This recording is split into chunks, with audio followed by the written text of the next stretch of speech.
So we'll go ahead with next question. अभी ये question as I told you 2014 के जो पहले वाले क्वेश्चंस है उस पर ज़्यादा ध्यान मत देना, बट एनीवेज इस टाइप ऑफ क्वेश्चन 2007 में भी आया है, 2015 में भी आया है, सेम क्वेश्चन है, इट इज़ द सेम, दोनों सेम क्वेश्चन है, 22 और 23 are same, there is absolutely no difference. फिर भी देखते हैं, पहले तो देख लो। A spherical portion has been removed from a solid sphere, एक सॉलिड स्फीयर था उसमें से एक स्फेरिकल पोर्शन निकाल दिया, स्फेरिकल पोर्शन निकाल दिया। Having a charge distributed uniformly in its volume, तो यहाँ पे जो स्फीयर है ये इसमें यूनिफॉर्म चार्ज डिस्ट्रीब्यूशन था, उसमें से तुमने एक स्फेरिकल पोर्शन निकाल दिया। Electric field inside the empty space, इसके अंदर इलेक्ट्रिक फील्ड कितना होगा, दैट इज द क्वेश्चन। और आपको फॉर्मूला नहीं पूछा है, they are just asking you is it zero everywhere, is it non zero and uniform, is it non uniform, is it zero only at its centre. तो ऐसे type के question में ना हम इसको सॉल्व नहीं करेंगे, I tell you the formula straightforward, क्योंकि सॉल्व करने में वेस्ट ऑफ टाइम होगा आपका। ऐसे केसेस में ये जब आपके पास चार्ज डिस्ट्रीब्यूशन हो और उसमें से, बाय द वे ये सॉलिड स्फीयर है, तो सेंटर से लेके तो सरफेस तक जब यूनिफॉर्म डिस्ट्रीब्यूशन हो चार्ज का, अगर आप उसमें से एक स्पेस मतलब एक स्फीयर कट कर रहे हो, इसको कैविटी बोलते हैं, तो कैविटी के अंदर जो इलेक्ट्रिक फील्ड बनता है that is sigma by 3 epsilon 0, तो sigma by 3 epsilon 0 done, that is the answer. तो anywhere inside it is non zero and uniform, non zero and uniform, done, खत्म, non zero and uniform, option number B. Solve करना है तो करो, लेकिन फिर integration करना पड़ेगा आपको, that will take a lot of time. मैं हिंट दे के रखता हूँ, जिनको ट्राई करना है उनके लिए, सिर्फ उनके लिए, बट नॉट नेसेसरी। अगर मैं मान लेता हूँ कि ये जो वॉल्यूम है उसमें अगर चार्ज प्लस क्यू है, प्लस क्यू, तो यहाँ पे अंदर की सरफेस पे क्या होगा, माइनस क्यू। तो जो इस स्पेस में इलेक्ट्रिक फील्ड दोनों चार्ज का आएगा, माइनस क्यू प्लस क्यू, तो नेट फील्ड आप सॉल्व करोगे तो आता है sigma by 3 epsilon 0। Next question more or less is the same question, more or less. Consider a uniform spherical charge distribution of radius r1, तो एक sphere है r1, इसमें क्या है, यूनिफॉर्म चार्ज डिस्ट्रीब्यूशन है, centered at origin, तो in this distribution a spherical cavity, cavity मतलब empty space, तो ये spherical cavity और ये empty space था of radius r2, तो इसमें spherical cavity जिसका रेडियस क्या है r2 और इसका सेंटर क्या है p, और जो बड़ा स्फीयर था उसका सेंटर क्या बोला है o, तो ये होना चाहिए o, this is o basically, this is o। If the electric field inside the cavity at position r bar is E of r, तो अंदर कैविटी के अंदर अगर electric field E of r बार है, तो करेक्ट स्टेटमेंट क्या है, अभी तो देखा था, क्या था correct statement, non zero and uniform. देखो कहाँ पे है, कहाँ पे है, E bar is uniform, its magnitude is independent of r2 but its direction depends on r bar. E bar is uniform, its magnitude is independent of r2 and direction depends on r bar.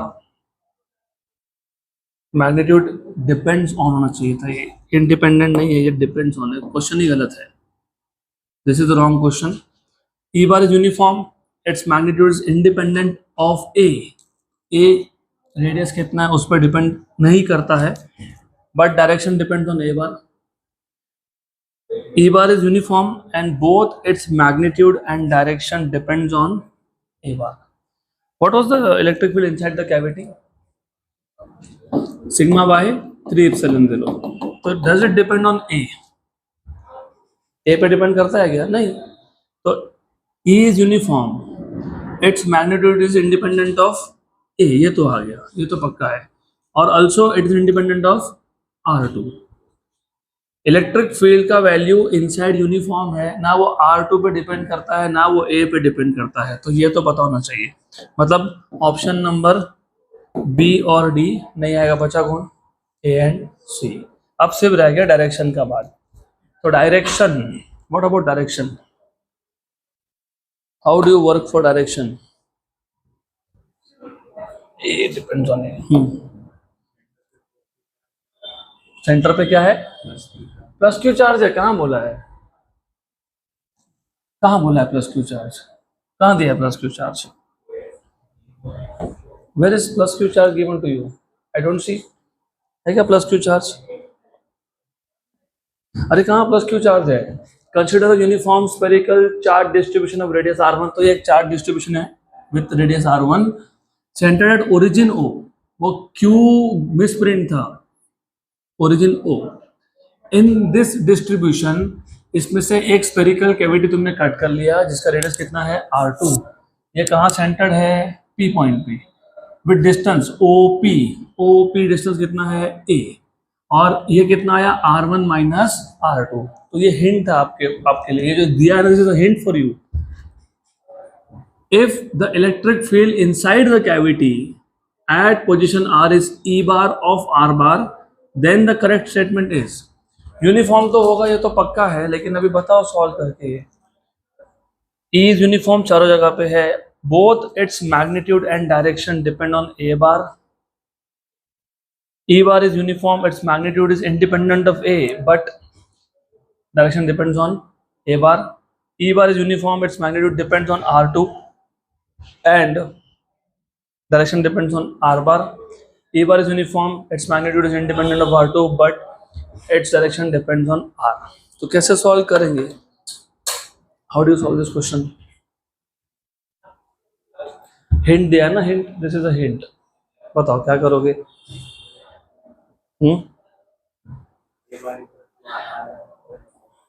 What is the direction of electric field? What is the direction of electric field?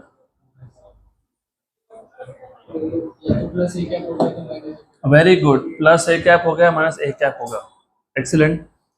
तो ये जो है ना, ये a बार है, this is a बार, ये R2 है। अगर मैं इसको डायरेक्शन लेता हूँ O से P A बार को, और P से यहां तक लेता हूँ R2 बार, तो look at this equation and tell me where is R1 direction wise.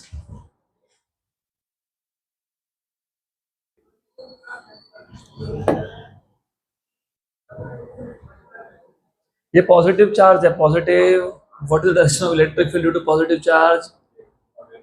तो डायरेक्शन क्या होएगा, क्या आएगा उसका, क्या आएगा? अरे डायरेक्शन क्या होगा, a cap, y minus a cap, it is away. और ज्यादा चार्ज कहाँ पे है, यहाँ पे चार्ज ऑलमोस्ट नहीं है। दिख रहा है क्या, ये थिन, ये सिर्फ क्या है, ये it is just the boundary. तो ओवरऑल स्पीकिंग ये सारा पॉजिटिव चार्ज, उसका डायरेक्शन क्या होगा? पॉजिटिव चार्ज का इलेक्ट्रिक फील्ड क्या होता है, अवे। तो डायरेक्शन क्या होगा, O टू P, मतलब क्या डायरेक्शन है, A बार। तो डायरेक्शन किसका है, A बार। ये तो पक्का हो गया, यूनिफॉर्म है, ये फिक्स हो गया। डायरेक्शन किसका है, A बार का, ये भी फिक्स हो गया। तो कौन से दो ऑप्शन नहीं होंगे, A और B। अब बचा ये दोनों। अब उसमें से सिर्फ आपको चेक ये करना है कि जो E है उसका मैग्नीट्यूड भी A पे डिपेंड करता है कि नहीं करता है। मैं पूरा क्वेश्चन रिपीट करता हूँ, चलो यहाँ ध्यान दो। मैंने फॉर्मूला बना के रखा है, बट लुक, ये जो फॉर्मूला तुमको बताया था मैंने, it was just a scalar form. ध्यान दो यहाँ पे, you have to pay attention. हमारे पास ना एक स्फीयर था, कौन सा स्फीयर है, solid, very good, solid sphere है वो, राइट। इसका रेडियस कितना बोला हुआ है, R1, कितना है, R1। इसमें तुमने एक कैविटी बना लिया, कैविटी, यहाँ पे कैविटी बना लिया, ये कैविटी है। कैविटी का रेडियस कितना दिया हुआ है तुमको, कितना दिया हुआ है, R2। ये आ गया R2, ये हो गया आपका सेंटर से यहाँ तक का डिस्टेंस। इसको O बोला है, इसको क्या नाम दिया हुआ है, सम नेम P, और ये कौन है, R2। और O से P तक के डिस्टेंस को क्या बोला है, A, और डायरेक्शन क्या है, A बार। यहाँ तक clear. E bar is uniform, वो ठीक, यूनिफॉर्म मतलब same everywhere. It does not mean कि ये कैविटी कहीं पे भी होगा तो वैल्यू भी सेम आएगी। इट जस्ट मीन्स दैट एक कैविटी के अंदर इलेक्ट्रिक फील्ड कहीं पे भी क्या होगा, सेम। अब एक बात और बताओ, दो चीजें तो क्लियर हो गई, कौन सी दो चीजें क्लियर हो गई, uniform and direction is A bar, यहां तक क्लियर हुआ। सिर्फ क्या चेक करना है कि ये इलेक्ट्रिक फील्ड ए के मैग्नीट्यूड पे डिपेंड करता है क्या, मतलब ए के डिस्टेंस पे डिपेंड करता है क्या, ये चेक करना है। तो कैसे चेक करेंगे, तो लॉजिक क्या लगाओगे यहाँ पे, तो सिंपल लॉजिक है। ये क्या था, क्या था ये R2। नाउ थिंक, सोचो, अगर मैंने ये कैविटी सपोज यहां लिया होता, सपोज यहां लिया होता, तो ये डिस्टेंस ए ये क्या हो गया, बढ़ गया कि कम हो गया, कम हो गया। Very good. ए डिस्टेंस कम होने से क्या हुआ, पहले यहां पे चार्ज ऑलमोस्ट नहीं था, तो इलेक्ट्रिक फील्ड कौन कौन जनरेट करेगा, ये पूरा पार्ट और ये जो छोटा सा स्ट्रिप है वो। तो what is the electric field of any positive charge, away. तो इसका अवे, इसका भी अवे, तो यहाँ सेंटर में जो इलेक्ट्रिक फील्ड प्रोड्यूस होता था वो क्या था, रिजल्टेंट था। किसका रिजल्टेंट था, ये पूरा बचा हुआ पोर्शन और इतनी स्ट्रिप का। यहाँ तक समझ में आया क्या। फॉर एग्जाम्पल एक चार्ज यहाँ पे एक सामने है, सेंटर में तुम या फिर बीच में कहीं तो इलेक्ट्रिक फील्ड निकाल रहे हो, तो electric field is due to resultant of both this. यहाँ तक क्लियर। यहाँ पे चार्ज ऑलमोस्ट नहीं है, लुक एट डायग्राम, है क्या, नहीं। तो पी पॉइंट पे इलेक्ट्रिक फील्ड किसकी वजह से आया, ये जो बचा हुआ पोर्शन है उसकी वजह से। एग्री, हाँ कि ना। और सॉल्व नहीं करना है, वो जेई का क्वेश्चन है, सिर्फ लॉजिक लगाना है। Where is the charge, is it here, yes और नो, हाँ कि ना।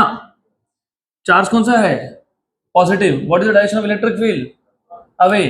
तो इससे अवे, क्योंकि पी पॉइंट पे देख रहे हो, तो डायरेक्शन क्या होगा, ओ टू पी। अगर सामने भी चार्ज रख दूं, सामने भी पॉजिटिव चार्ज रख दूं मैं, तो पी पॉइंट पे उस चार्ज का डायरेक्शन क्या होगा, अवे, मतलब क्या होगा, टुवर्ड्स हो, मतलब डायरेक्शन क्या हो गया, उल्टा। तो दो वेक्टर्स अगर अपोजिट डायरेक्टेड हो, तो how do you find resultant, minus करते हो ना।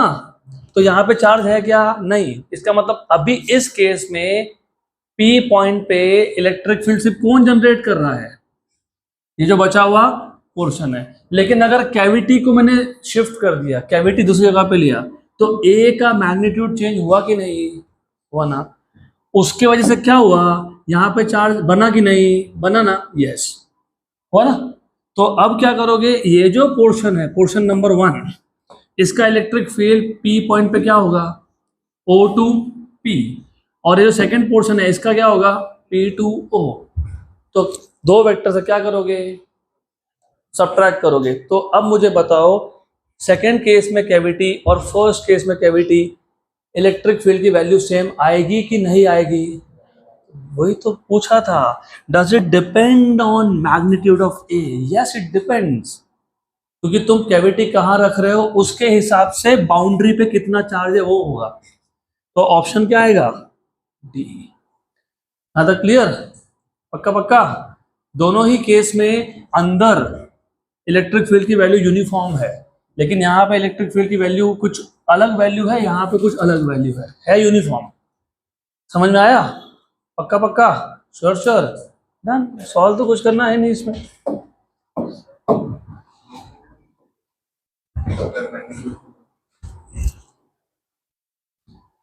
तो भी ठीक है। The confusion here lies only about ये फॉर्मूला कैसे चेंज होगा, what is the formula of electric field inside. तो यहाँ पे सिर्फ एक ए बार से मल्टीप्लाई होता है, ए बार से, नॉट ए कैप से, ए बार से। अब प्रॉब्लम आपका ये आ रहा है कि ये जो फॉर्मूला है डायमेंशनली करेक्ट नहीं है, this is what you are saying, बराबर। तो डायमेंशनली करेक्ट नहीं है, this is what you are saying. तो वो एक्चुअली डिपेंड करता है इस फंक्शन के ऊपर, हाउ डेंसिटी इज चेंजिंग। देखो यहाँ पे बाकी क्वेश्चन में डेंसिटी का क्या दिया हुआ है, तुमको फॉर्म दिया हुआ है। तो डेंसिटी का फॉर्म क्या है उसके ऊपर डिपेंड करेगा। नहीं, पर that is why exact formula नहीं पूछा ना तुमको। क्या पूछा है, पूछा क्या है, यूनिफॉर्म है कि नहीं है, यस यूनिफॉर्म है। फिर क्या पूछा है, does it depend on magnitude and direction of A bar. तो ए बार के डायरेक्शन में तो डिपेंड करेगा ही, करेगा डायरेक्शन पे डिपेंड, मैग्नीट्यूड पे डिपेंड करेगा, यस करेगा।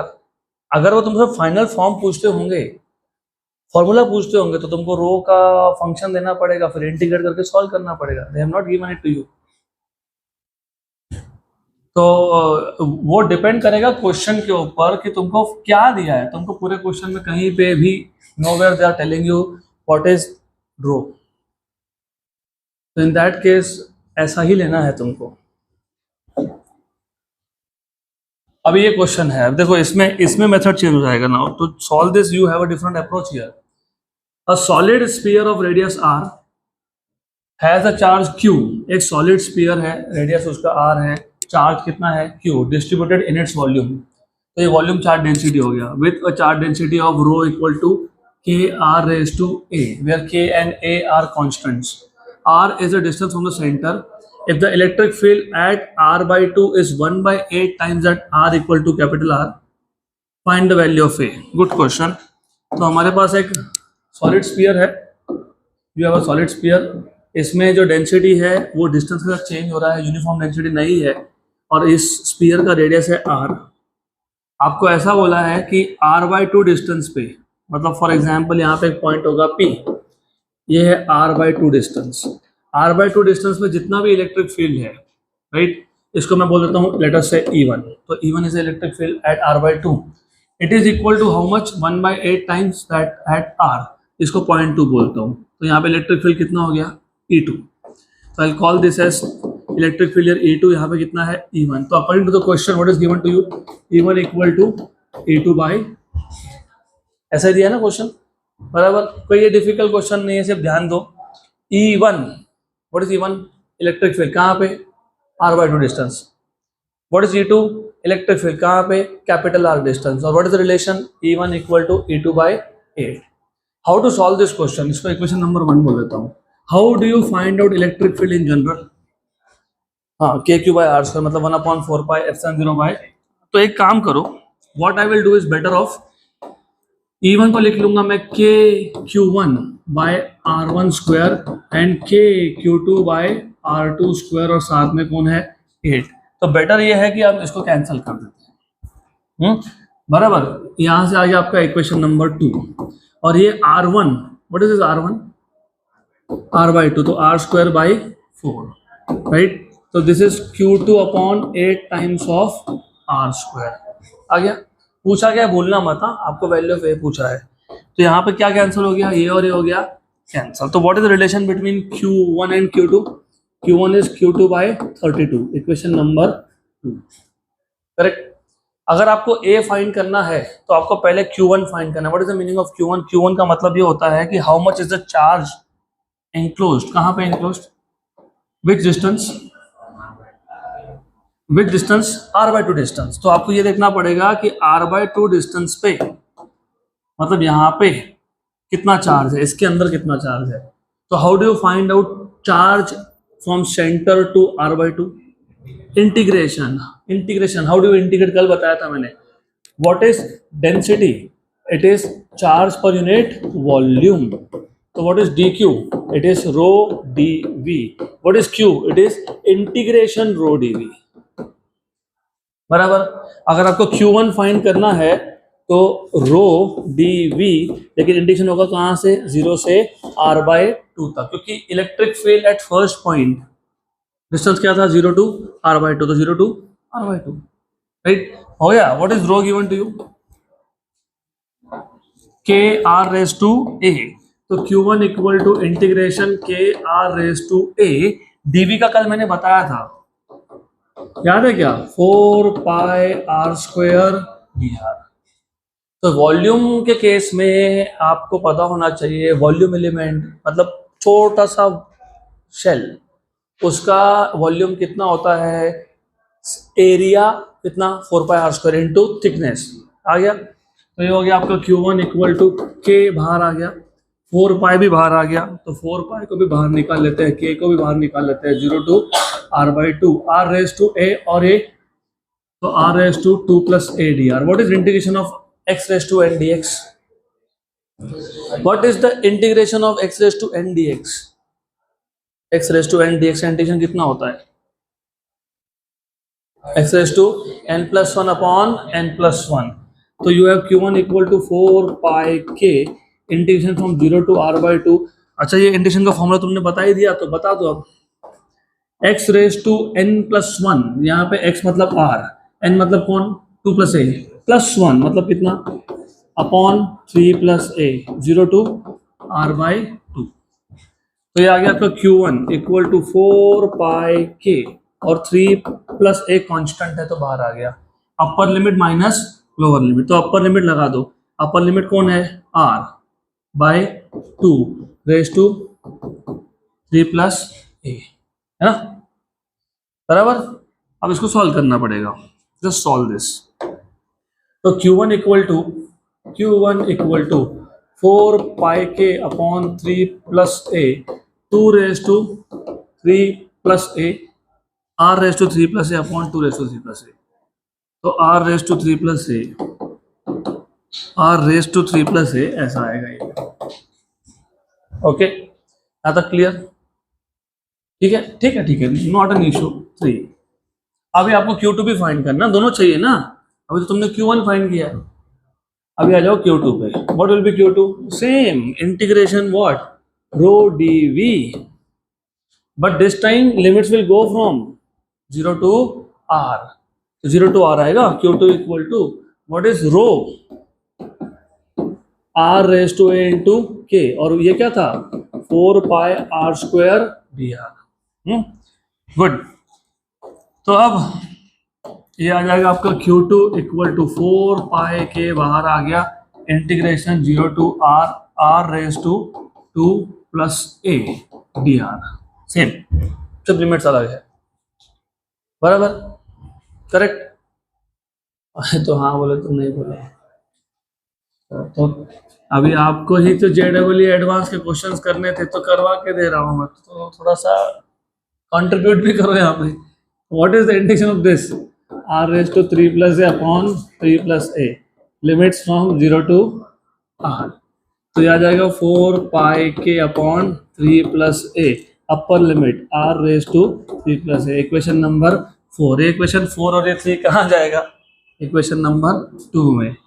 तो you have to substitute this, so from 2 3 4, from equation number 2 3 and 4, Q1, what is Q1, 4πk upon 3 + a, r raised to 3 + a upon 2 raised to 3 + a, ये है Q1 equal to, बराबर, Q2, what is Q2, 4πk upon 3 + a, r raise to 3 + a, सही। और नीचे क्या था, 32 था ना, था कि नहीं, हो गया क्वेश्चन सॉल्व, डन। ये सब गया। 1/2 raise to 3 + a, what is 32, 2 raise to 5, compare क्या आएगा, 3 + a इक्वल टू 5, तो a कितना आएगा, 2 2 2 2 2 2, ऑप्शन नंबर सी। चलो नेक्स्ट क्वेश्चन, अगला क्वेश्चन, नेक्स्ट क्वेश्चन, ये सिंपल क्वेश्चन है। अब ये बहुत सिंपल है, nothing to worry about. A charged ball B, so there is a charged ball B hangs from a silk thread S, so there is a silk thread S which makes an angle theta with large charge conducting sheet P, तो ये एक charge conducting sheet P है, right, as shown in figure. और ये जो thread है इसने sheet के साथ कितना एंगल बनाया, theta. The surface charge density sigma of the sheet is proportional to, तो जो शीट है इसके ऊपर जो चार्ज डेंसिटी है it is proportional to sine theta, tan theta, cos theta, cot theta, ऐसा पूछा है। तो बहुत सिंपल है, सिर्फ ध्यान दो यहाँ पे, ये था चार्ज शीट, इस पे पॉजिटिव चार्ज है, so this is positive charge, then there is a thread S which is hanging, और फिर यहाँ पे एक बॉल है B, ये बॉल B इस पे भी चार्ज है, और पॉजिटिव में क्या होगा, रिपल्शन। ये थ्रेड था S और ये एंगल कितना था, थीटा। आपको पूछा कि density is proportional to simple, ये जो बॉल है, बॉल इसका वेट होगा मतलब mg वो होगा नीचे की तरफ, तो this is mg, this is mg। Just a minute, तो ये हो जाएगा mg, राइट। देन इसके बाद क्या करेंगे, what are the other forces, tension, so there's a tension in the string T. Now if this angle is theta, this is theta, why? Alternate, very good। तो ये हो जाएगा आपका T cos theta, तो यहाँ पे आ जाएगा आपका T cos theta, तो you have this as T cos theta, T cos theta, वहाँ पे T cos theta, तो यहाँ पे कौन है, T sin theta, तो this is T sin theta। Now इसके अलावा भी एक फोर्स है, which one, positive charge, electrostatic force of repulsion, repulsion force है, तो बी पे फोर्स कौन लगा रहा है, शीट, तो वो यहाँ जाएगा, this is electrostatic force. Look at the diagram and tell me which component is doing what. T cos theta किसको बैलेंस कर रहा है, mg को, तो T cos theta is equal to mg, तो t cos theta equal to आ जाएगा mg, और t sin थीटा हो जाएगा इक्वल टू इलेक्ट्रोस्टैटिक फोर्स, तो it will be t sin theta equal to electrostatic force, electrostatic force is Fe, दोनों को divide कर दो, तो t sin थीटा मतलब इक्वेशन 2 को इक्वेशन 1 से डिवाइड कर दिया, तो क्या हो गया tan थीटा, क्या हो गया tan theta, this will be Fe by mg। But what is electrostatic force, Q into E होता है ना, where Q is the charge here and E is the electric field due to this plane sheet at the location of ball। what is electric field due to a plane sheet, अभी ये भी याद कैसे दिलाऊं मैं, sigma upon 2 epsilon 0, QMG2 constant है, SN0 constant है, तो sigma is proportional to what, tan theta, हो गया क्वेश्चन खत्म, sigma is proportional to tan theta. Next question, अगला question, good question. two large vertical and parallel metal plates having a separation of 1 centimeter are connected to a DC voltage source of a potential difference x. A proton is released at rest, from rest, midway between the two plates. It is found to move at 45 degree to the vertical just after the release. Then x is nearly, तो पहले पूरा question समझो, simple question है, just like the previous one.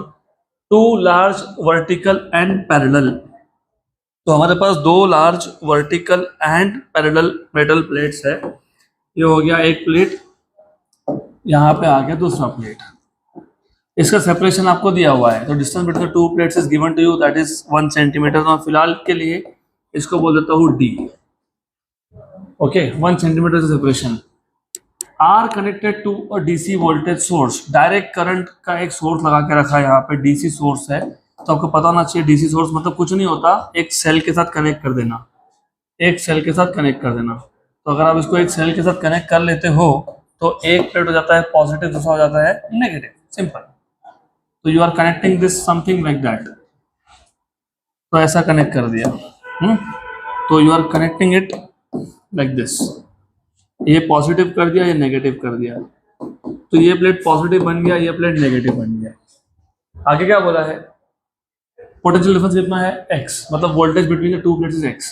A proton is released midway, rest से release कर दिया एक proton को, तो there was a proton which was midway over here, इसको रिलीज कर दिया।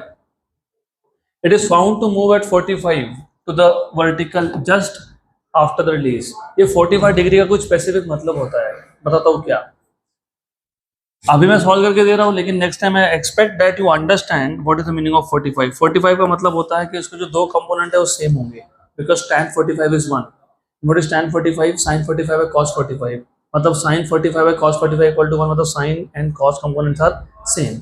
उसका मतलब होता है कि vertical and horizontal components are same. किसके? फोर्सेस के। तो पहले बताओ कौन से फोर्सेस के ऊपर? mg which is vertically downwards, और एक है यहाँ पे which is QE excellent, this is mg। और जब भी 45 डिग्री बोला हो, मतलब ये दोनों कंपोनेंट्स क्या है? इक्वल है। क्या है ये? इक्वल है, this are equal. Okay, so this are equal, तो ये आ जाएगा आपका mg and this is the resultant at 45 to both of them. तो ये 45 है, तो 45 होने की वजह से ही नहीं, तो इस कंपोनेंट को यहाँ लेके आओ, इसको यहाँ ड्रॉ कर दो। What is tan 45? Opposite of 1 adjacent. तो कर लो ऐसा, tan 45 which is 1 is opposite side is QE upon adjacent is mg। ये हो गया 1, हो गया डन। तो QE इक्वल टू आ गया mg। क्या फाइंड करना था आपको? Potential difference x। What is electric field? Potential difference upon distance, और पोटेंशियल डिफरेंस को क्या नाम दिया है? x equal to mg। हो गया। क्या फाइंड करना था? x, तो x क्या आ जाएगा? mgd upon q। हो गया ना, सॉल्व हो गया। What is the value of mass of proton? 1.6 into 10⁻⁻31। जी कितना है? 10। 1 सेंटीमीटर मतलब कितना? 10⁻²। What is charge? 1.6 इंटू 10⁻⁻19। तो ये हो गया आपका कैंसल 10⁻31 और 10⁻1 -30 और -2 -32 अपॉन, अच्छा 27 ना, प्रोटॉन है, ठीक है ना, प्रोटॉन है तो मास आएगा 27 में, किलोग्राम्स में। This is 26 with negative sign और 2, अरे 26 माइनस के साथ और -20, नीचे कितना है? -19। 28 में से 19 का कितना होता है? 28 में से 19 गए 28 में, तो सीधा बता दो ना, -9 ऊपर आके क्या हो जाएगा? +9 होगा क्या? -7, 27 और ये कितना है? तो कितना हो गया? -26 और ये कितना हो गया? -22। नीचे कितना है? तो कितना होता है? हाँ, तो -9 होता है। तो इधर क्या लिखूंगा मैं? What should I right? Minus कहाँ पे है? Option C.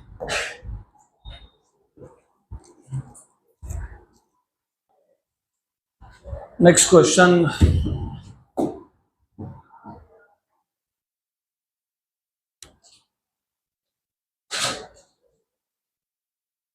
अभी ये क्वेश्चन बहुत सिंपल है, सिर्फ कुछ बेसिक्स पता होना चाहिए। A thin spherical conducting shell, ये शेल है ऑफ रेडियस r। शेल में चार्ज होता है क्या अंदर? नहीं, all the charge on the surface has a charge q। तो चार्ज q कहाँ पे है? सरफेस पे। Another charge plus q is placed at the centre of the shell. The electrostatic potential at point P at a distance r/2 from the center of shell is। तो centre से r/2 distance पे what is the potential, ऐसा आपको पूछा है, which is again a very simple question. ये तो बहुत सिंपल है एक्चुअली, ऑप्शन देख के समझ में आ जाएगा कि आंसर नंबर डी आने वाला है। सिर्फ ऑप्शन देख के बताता हूँ क्यों। I tell you why. You know potential का फॉर्मूला, व्हाट इज पोटेंशियल का formula?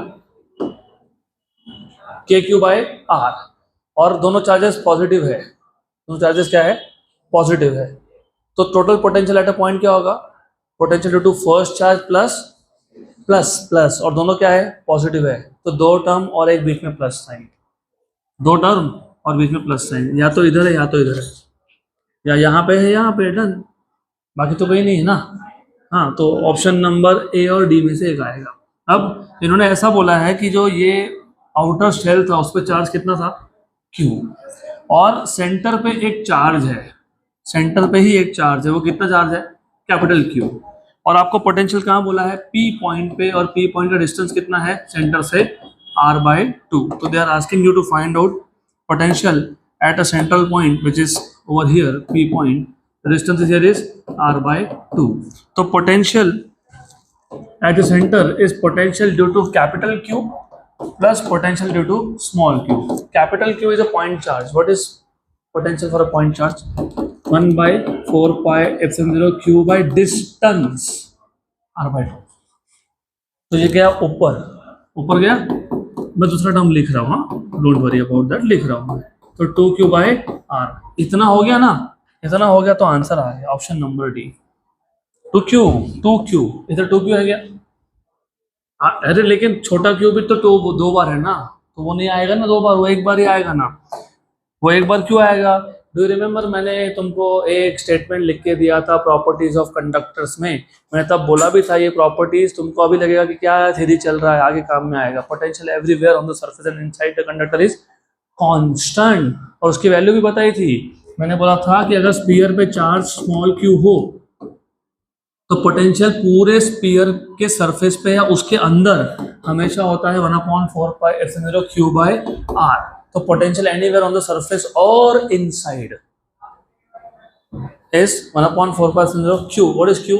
This is charge on the surface of sphere. Surface कितना था? q. तो 2 times of small q तो नहीं आ सकता, इसके लिए option D.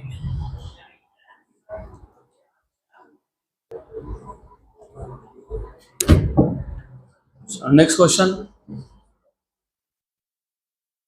This is a good question again, थोड़ा सा पुराना टाइप का है but it is a good question. Two thin wire rings each having a radius r, हमारे पास दो थिन रिंग्स है, वायर है ऑफ कोर्स तो कंडक्टर ही है वो, radius is r, are placed at a distance d apart, दोनों रिंग्स का डिस्टेंस है d, with their axis coinciding. अब इस टाइप के क्वेश्चन मैग्नेटिज्म में भी बहुत आएंगे आपको, तो याद रखना एक्सिस कोइंसाइड हो रहा है। The charges on the two rings are plus q and minus q, तो एक पे प्लस क्यू है एक पे माइनस क्यू चार्ज है। The potential difference between the centres of the two rings is, तो दोनों के सेंटर पे पोटेंशियल का डिफरेंस पूछा है आपको, पोटेंशियल नहीं पूछा, पोटेंशियल का डिफरेंस पूछा है।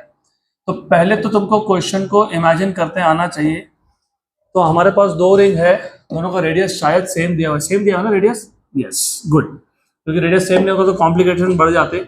ऐसे दो रिंग्स है, दोनों का रेडियस है सेम, दोनों का रेडियस है सेम, दिस इज r, और दोनों के सेंटर टू सेंटर डिस्टेंस को d बोला है इन्होंने, तो this is d, this is r, और इसका भी रेडियस सेम है r। इसमें से ना एक चार्ज है नेगेटिव और एक चार्ज है पॉजिटिव, मतलब इस पे है माइनस क्यू लेट अस से, और यहाँ पे है प्लस क्यू। गुड, जब मैं लिख रहा हूँ यहाँ पे मतलब पूरे रिंग पे, आपको एक काम करते हैं, इसको O1 बोल देते हैं, इसको O2 बोल देते हैं।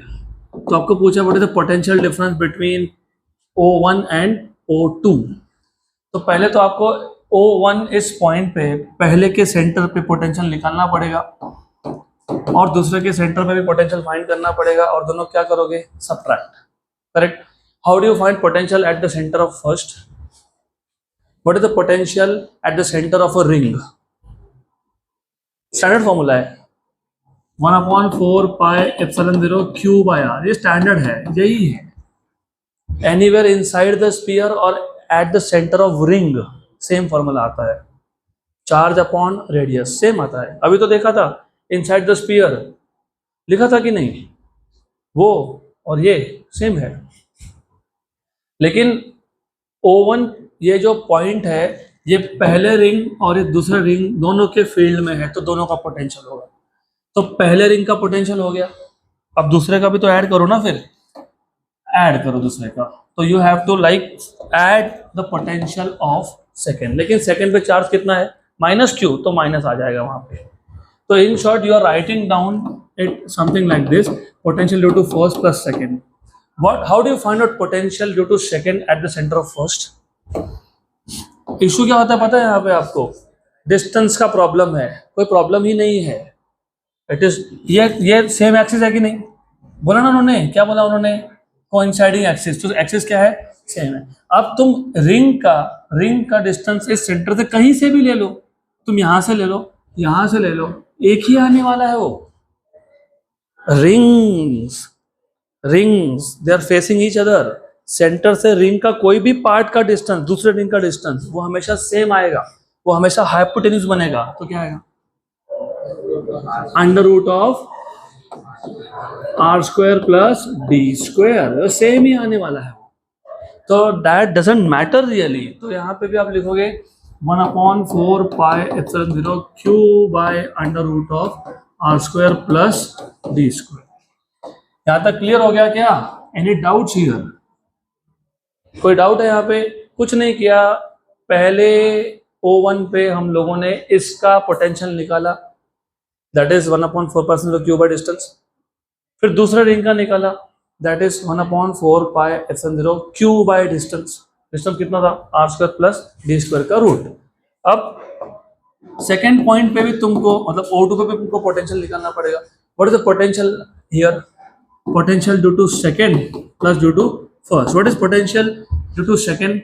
1/4 माइनस q बाय आर, क्योंकि इस केस में माइनस क्यू चार्ज का पोटेंशियल तुम आर डिस्टेंस पर देख रहे हो, तो minus q by r plus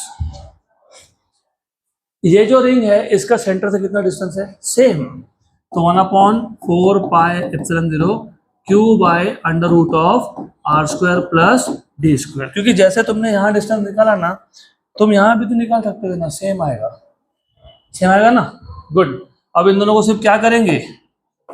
subtract, क्योंकि पोटेंशियल डिफरेंस चाहिए, सब्ट्रैक्ट कर लो। आपको पोटेंशियल डिफरेंस पूछा है बिटवीन द सेंटर्स, तो पोटेंशियल डिफरेंस मतलब सब्ट्रैक्शन। तो potential difference is VO2 minus VO1। कर लो, क्या आएगा आंसर? डी। तो दोनों को सब्ट्रैक्ट कर दो, तो you have minus q upon 4/0r plus 1/4/0 q by under root of r square plus d square minus what was VO1? Minus q upon 4/0 क्या लिखेंगे? By r. और यहाँ पे क्या हो जाएगा? प्लस, क्या हो जाएगा? प्लस, तो प्लस हो गया, प्लस, ठीक है। 1/4/0 q upon under root of r square plus d square. दो बार आ गए दोनों टर्म्स, तो 2 आएगा बाहर। हाँ, आ गया, 2 बाहर आके कैंसिल हो गया, ठीक है। तो यू हैव 2q अपॉन 4/0, ये एक और ये एक 2 बार आ गया, r square plus d square. ये एक और वो एक, वो भी 2 बार आ गया, माइनस 2q अपॉन 4/0 आर। तो जो कॉमन निकलता है निकाल लो। क्या कॉमन आया? 2q upon 4/0। How much? 1 upon under root of r square plus d square minus 1 by r। हो गया, 1s and 2s खत्म हो गया, done.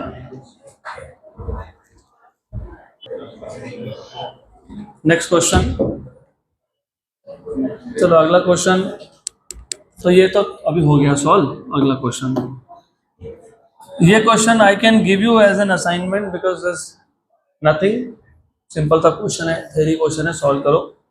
This again I will give you as an assignment because you want to jump to some good questions. ये थोड़ा नया type का दिख रहा है तो कर लेंगे सॉल्व, इजी है। Assume that an electric field E bar is equal to 30x² I cap. तो आपको इलेक्ट्रिक फील्ड, अच्छा पोटेंशियल दिया हो, पोटेंशियल दिया हो, पोटेंशियल दिया हो और इलेक्ट्रिक फील्ड निकालना हो तो कैसे फाइंड करते हो? Derivatives, derivative E equal to minus del V। Potential दिया हो, इलेक्ट्रिक फील्ड निकालना हो तो डेरिवेटिव बराबर, इलेक्ट्रिक फील्ड दिया हो, पोटेंशियल निकालना हो तो इंटीग्रेट। तो you have an electric field 30x² I cap, मतलब उसमें एक ही कंपोनेंट है तो तुम बच गए, एक ही इंटीग्रल आएगा, क्योंकि अगर 2 कंपोनेंट होते तो फिर तुमको डबल इंटीग्रल करना पड़ता। Then the potential difference VA minus VO, potential difference पूछा है VA minus VO, where VO is the potential at the origin, origin पे पोटेंशियल VO है और VA is the potential at x equal to 2 metre. तो potential difference find करना है। सबसे पहले you have electric field that is 30x² I cap and you must remember इसमें एक ही कंपोनेंट है तो 2 सिंपल, तो इसको मैं सीधा सीधा लिख लेता हूँ सिर्फ सिंगल डेरिवेटिव के फॉर्म में, क्योंकि बाकी कंपोनेंट्स तो है ही नहीं। तो अभी एक काम करो, डीवी बन जाएगा माइनस ई डी एक्स, और तुमको अगर पोटेंशियल फाइंड करना है तो क्या करेंगे, इंटीग्रेट। तो ये हो गया v, integration you have 30x square d x, बराबर, करेक्ट, क्लियर यहाँ तक, गुड। तो you have v equal to minus 30 integration x square d x. तो you have v equal to, of course you should know that is x cube by 3, तो x cube by 3, तो आपको मिल गया ये 1 and 10, तो v का form आ गया 10x cube with negative sign, तो ओरिजिन पे तो जीरो ही बन जाएगा, जीरो होगा ना। What about a point, a point पे x वैल्यू कितनी थी 2, तो 2 का क्यूब तो कितना हो गया माइनस 80 वोल्ट। पोटेंशियल डिफरेंस क्या होगा माइनस 80 या प्लस 80, अच्छा ये डिपेंड करता है ना क्या पूछा है, V A minus V O पूछा है ना, तो हो गया ना फिर V A minus V O, V A minus V O minus 80 minus 0 that is minus 80 volts, हो गया माइनस 80 वोल्ट्स, ऑप्शन नंबर सी।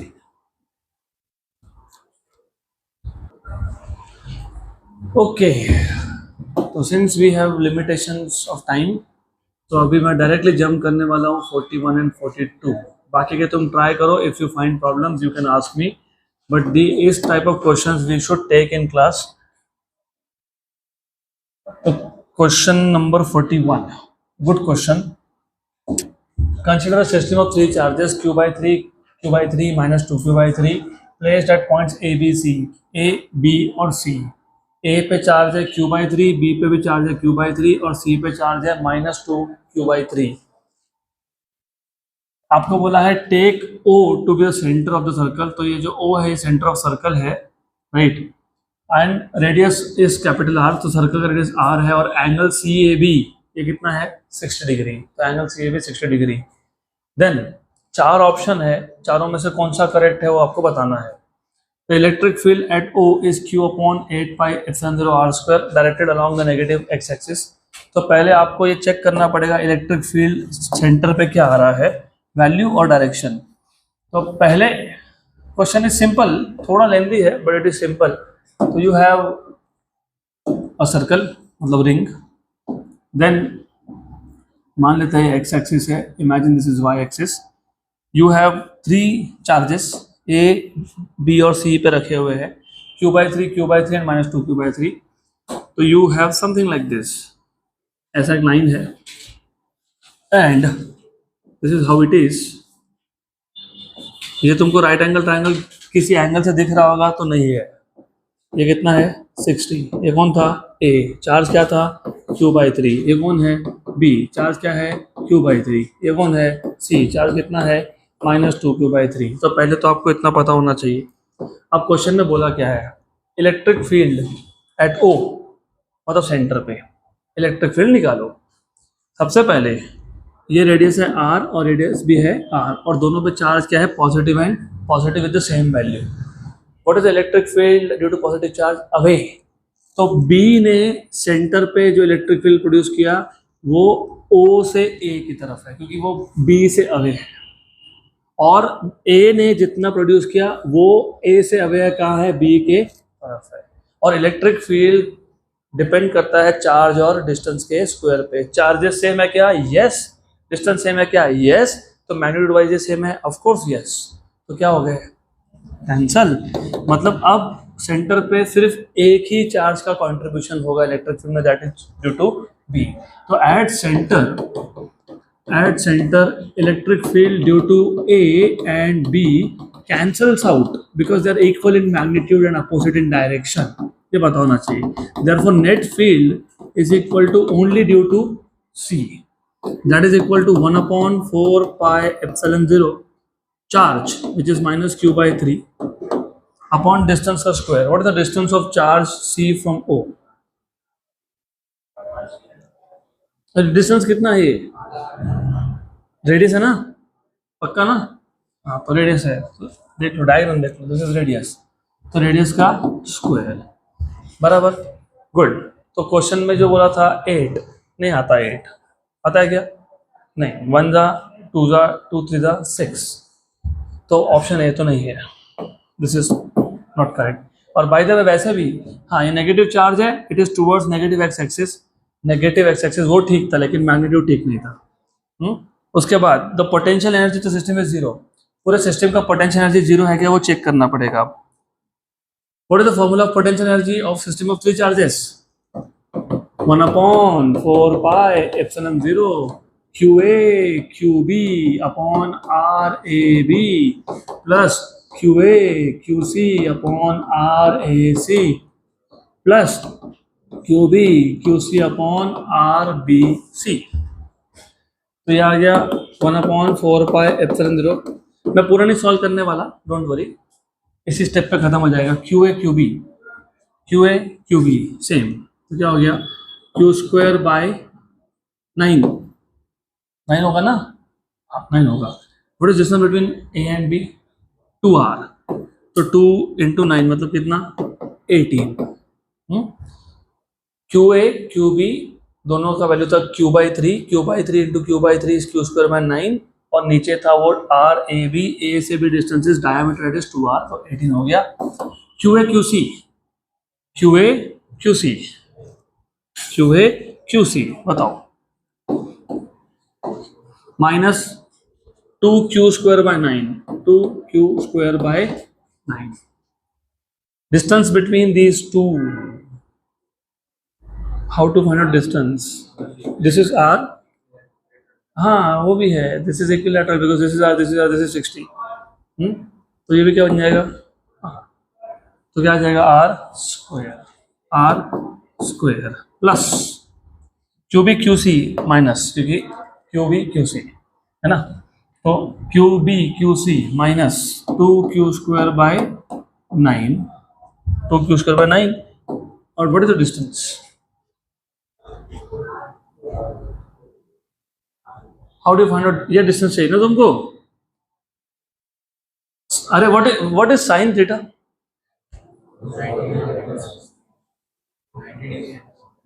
हाँ वो विल बी, व्हाट इज,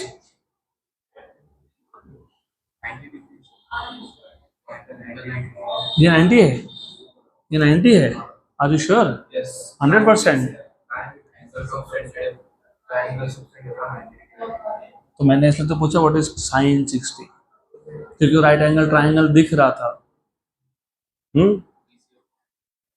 तो ये डिस्टेंस कितना आएगा? अरे यार डिस्टेंस तो फाइंड कर दो, डिस्टेंस फाइंड करो जल्दी से।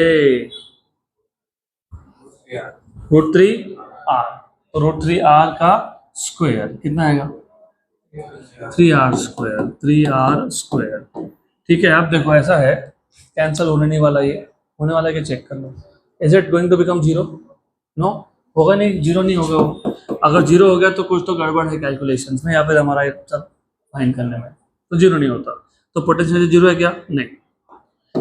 Option number C, the magnitude of force between the charges at C and B, C और B में जितने चार्जेस है उसका फोर्सेस का मैग्नीट्यूड।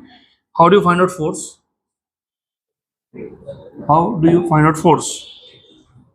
Q1 Q2 मतलब 1/4 pi epsilon 0 Q1 Q2 किसमें बोला है फोर्स आपको? B एंड C कितना आ गया?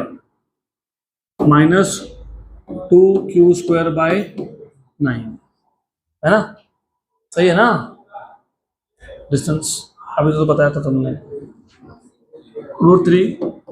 √3R का square, 1 and 2 9 3 27 2 54 pi epsilon 0 R² और -Q²। तो Q² bye 54 pi epsilon 0 E0 epsilon 0 R², तो Q² upon 54 pi epsilon 0 R²। तो ऑप्शन नंबर सी हो गया ना?